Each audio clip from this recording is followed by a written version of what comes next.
this is what the freeze response looks like.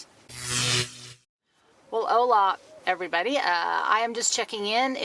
I'm recording this Friday morning pretty early. I haven't been to town yet. So I just wanted to make a quick video, and then I'm going to head into town and see what's been going on. I haven't been there since Monday.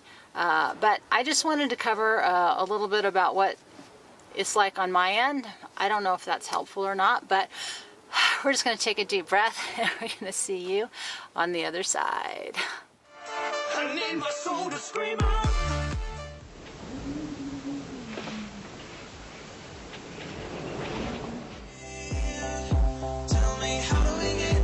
So I hope you all are doing well. I think one of the funniest things about all of this is, the talk of social distancing and isolation.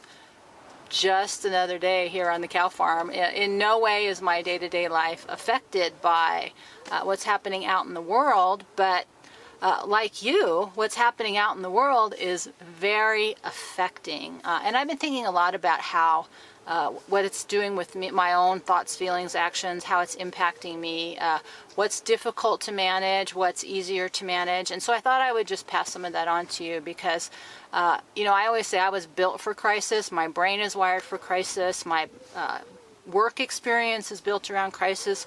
My life has always had a lot of crisis in it. And this is even getting to me in ways that I didn't think it would. So I started to break it down into this idea about what is the normal stress response, right? And the normal response to stressors is fight, flight, and there's also freeze. And we're in a situation where we can't really fight anything. It's an invisible enemy, and we have zero control about what's going on out in the world. We can't run away. If anything, we're being told to just not move, which of course goes against all those feelings about wanting to get up and run away.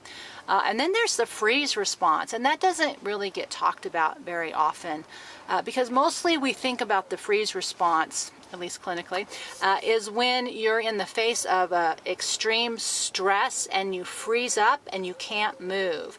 Nature does that. That's a response that nature uses to not die. So animals like deer, they'll hold still perfectly motionless, and then when the danger passes, they'll move.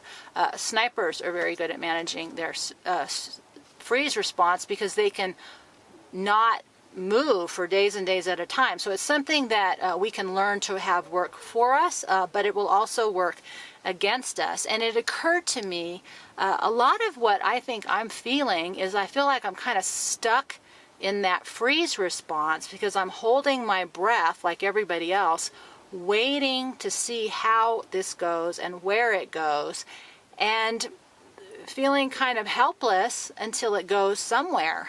And like I said, my day-to-day isn't changing very much, but my future just changed radically. This process has been wildly eye-opening for me about what the country's doing, about how individuals are responding, how we are collectively responding, the divides within us, and how people are acting. And it's even taken me aback more than I thought it would. It's not like most of us didn't know something like this could happen, but I'm even taken aback by the responses of what's happening. So I just wanted to touch base and give you a little something to think about. When we talk about the stress response, the most important component of that is your nervous system. There's that fight or flight within you.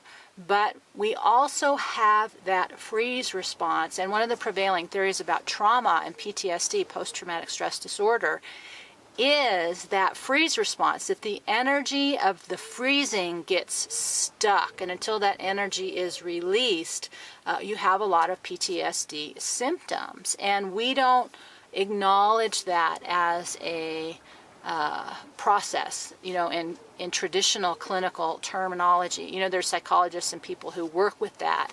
For the members in January, we talk about that all month long in January, what the stress response is and the different theories around that. So there's lots of information if you want to look more into that freeze stress response and how to manage it. But collectively, I think it feels like we're all just kind of holding our breath and life as we know it is over. The future that we were planning on is probably gone.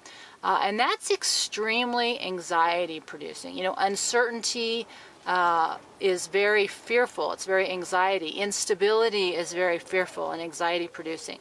And so, you know, anybody who's not experiencing some degree of discomfort is either like Buddha, or you're just not paying attention to what's going on.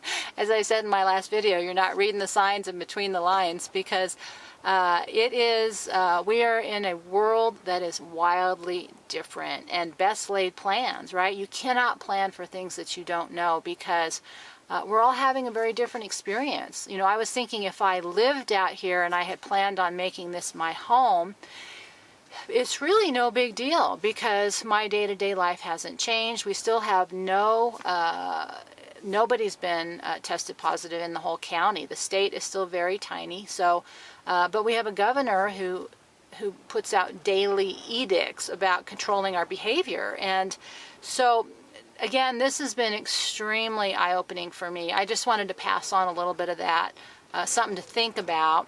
I guess in the next video I'll tell you how it went in town, or you'll never see this, and you'll get a little window into what's going on here in New Mexico. So with that, I'm going to say goodbye. I hope you are doing well. I wish the best of luck and thoughts and prayers to everybody. Deep breath, my friends, and I will probably see you next time.